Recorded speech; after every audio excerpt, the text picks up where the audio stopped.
Pense em uma situação em que você está caminhando pela rua e acaba sendo ludibriado por uma mulher encantadora, enquanto a fumaça de um imponente cachimbo de bambu, do tamanho de seus próprios braços, paira no ar.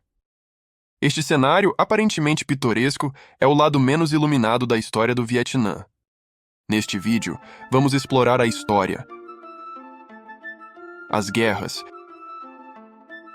e os problemas atuais que envolvem o caótico trânsito até ao polêmico e sensível assunto do tráfico de mulheres. Entre os séculos II e XIX, o país viu 4 dinastias governarem suas terras, mas apenas 2 resistiram aos ataques mongóis e à ocupação chinesa, mantendo assim a integridade da nação e unificando suas terras. Contudo, o destino do Vietnã tomou um rumo inesperado no final do século XIX, quando os franceses iniciaram a colonização do Vietnã, um período que desencadeou uma busca fervorosa pela independência por parte dos vietnamitas, levando muitos deles à prisão. Em meio a esse turbilhão histórico, o Vietnã ainda teve que enfrentar os japoneses, que assumiram o controle do território em 1940, até que o país finalmente declarou sua independência em 1945, após a Segunda Guerra Mundial. No entanto, essa independência marcou apenas o início de uma longa luta pelo Vietnã. Os franceses desejavam recuperar o controle do país, o que resultou na Guerra da Indochina em 1946, na qual o Vietnã saiu vitorioso. Mas as décadas que se seguiram viram o Vietnã ser palco de uma guerra ainda mais abrangente e devastadora. A Guerra do Vietnã, travada de 1955 a 1975. Os Estados Unidos se envolveram no conflito, apoiando o Vietnã do Sul, enquanto o Vietnã do Norte era apoiado pelos comunistas. E foi apenas em 1975 que o país finalmente se unificou sob a República Socialista do Vietnã, após a retirada das tropas americanas. No entanto, a herança dessa guerra é sombria e deixou cicatrizes, como o agente laranja.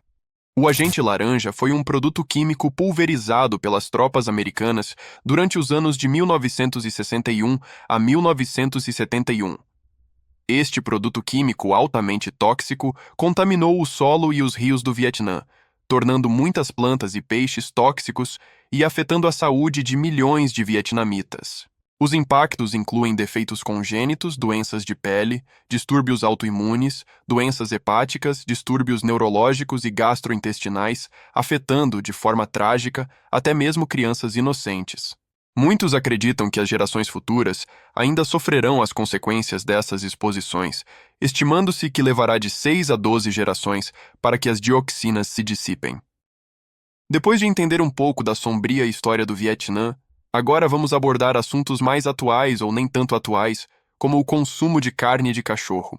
Essa prática em algumas partes do Vietnã não está diretamente relacionada à pobreza em si, mas sim a tradições culturais, regionais e individuais.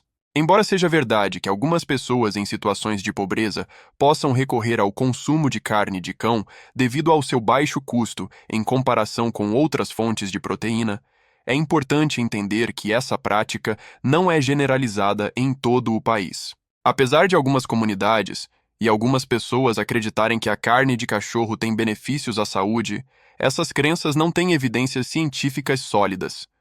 No entanto, a prática tem gerado controvérsia e críticas, tanto dentro quanto fora do Vietnã. E nos últimos anos, tem havido um aumento na conscientização sobre o tratamento ético dos animais e uma crescente oposição à prática. O governo vietnamita também tomou medidas para regulamentar a indústria de carne de cão e proibir o transporte de cães vivos em algumas áreas. Outro problema que o Vietnã enfrenta é o tráfico humano, com o país sendo apelidado de centro de tráfico. Isso envolve exploração sexual, trabalho forçado e até mesmo o comércio de órgãos humanos. As vítimas são frequentemente pessoas vulneráveis, incluindo mulheres, crianças e imigrantes em busca de oportunidades econômicas melhores. Eles podem ser enganados, atraídos por falsas promessas de emprego, casamento ou oportunidades educacionais, apenas para serem presos em situações de exploração. É bastante comum ver nas ruas aglomeração de mulheres oferecendo serviço de programa. Elas disputam cada homem que passa.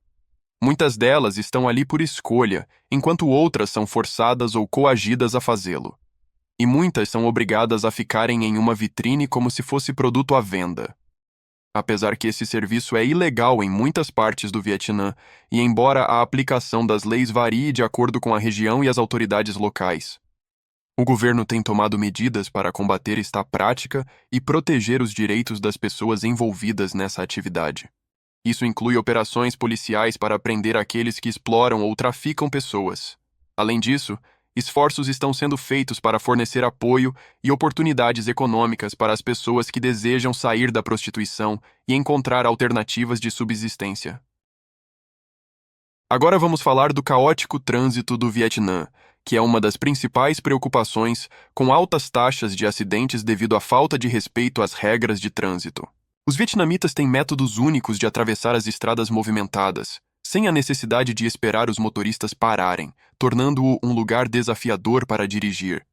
As motocicletas são a forma de transporte mais comum no país, e elas dominam as estradas e são usadas para uma variedade de fins, desde o transporte de famílias inteiras até o carregamento de mercadorias para entrega. Em algumas áreas não tem sinalização, e as que têm são ignoradas. Embora existam regras de trânsito, poucos são os motoristas que as respeitam. Os vietnamitas confiam em suas habilidades de navegação e na comunicação com outros motoristas por meio de buzinas. Falando em buzina, ela é a ferramenta de comunicação essencial no trânsito vietnamita. Os motoristas a usam para sinalizar sua presença e intenções aos outros na estrada. O país tem um dos trânsitos mais barulhentos do mundo. Para finalizar, não poderia esquecer de mencionar a singular tradição de fumar tabaco em um cachimbo de bambu chamado Tor Lau, uma prática popular entre jovens e idosos, apesar dos riscos à saúde que apresenta. O cachimbo Tor Lau é notável pelo seu tamanho. Ele é significativamente maior do que os cachimbos de tabaco convencionais e pode ter o tamanho dos braços de uma pessoa. Isso faz com que seja uma peça visualmente impressionante. Esses são os fatos mais sombrios do Vietnã. Nos conte o que mais lhe chamou a atenção e se você teria coragem de comer carne de cachorro? Obrigado por assistir até o final. Se você gostou do vídeo, deixe seu like e inscreva-se no canal.